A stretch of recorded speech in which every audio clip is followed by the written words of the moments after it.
இன்னைக்கு பார்க்க போகிற ரெசிபி பொரிச்ச ரொட்டி மட்டன் குருமா சைட் டிஷ் சூப்பராக இருக்கும். ஸோ அதனால் இன்றைக்கி பொரிச்ச ரொட்டி வீடியோ போடலான்னு சொல்லிட்டு எடுத்துருக்கிறேன். அஸ்ஸலாமு அலைக்கும், வெல்கம் டு ரியா சமையல். பொரிச்ச ரொட்டி பண்ணுறதுக்கு மாவு பசையறதுக்கு தேவையான பொருளெல்லாம் எடுத்து வச்சுருக்கிறேன். இப்போ மாவு பசைஞ்சு எடுத்துக்கலாம். நான் 250 கிராம் 250 கிராம் மைதா எடுத்துருக்கிறேன். ஒரு முட்டை, 1 டேபிள் ஸ்பூன் சர்க்கரை, அப்புறமா உப்பு, தண்ணி, ஆயில். இதுதான் தேவையான பொருட்கள் மாவு பசையறதுக்கு. முட்டையை உடச்சிக்கலாம். முட்டையை நல்லா மிக்ஸ் பண்ணியாச்சு.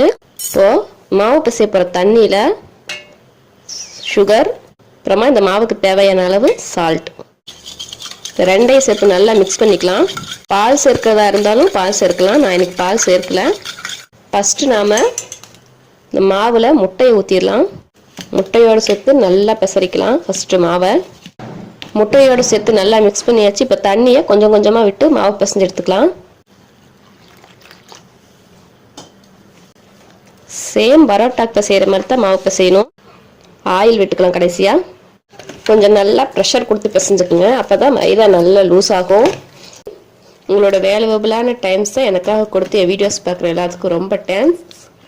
அப்புறமா இன்னும் நம்ம சேனல் நீங்கள் சப்ஸ்கிரைப் பண்ணலைன்னா ப்ளீஸ் என் சேனலை சப்ஸ்கிரைப் பண்ணுங்கள். அப்படி பக்கத்தில் இருக்க பெல் சிம்பிளை கிளிக் பண்ணிடுங்க.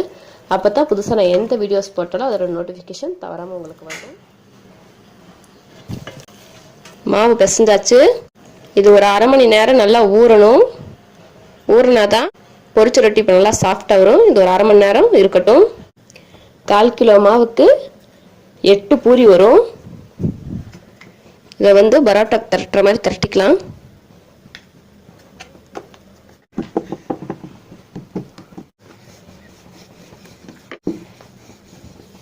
நல்லா லேசாக திரட்டியாச்சு. இதை அப்படியே எடுத்து சுருட்டிட வேண்டியதான்.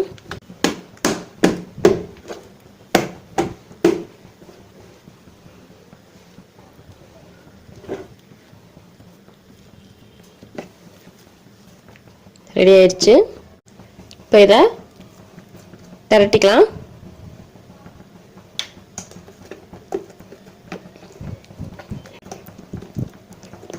பரோட்டாக்கு எந்த பக்கம் நவுத்துறமோ அதே பக்கம்தான் வச்சுருக்கணும். திருப்பி போட்டுறக்கூடாது. அப்படி திருப்பி போட்டு 2 பக்கமும் பண்ணிட்டோம்னு சொன்னால் இந்த லேயர்ஸ் வராது. இது மாதிரி திரட்டியாச்சு.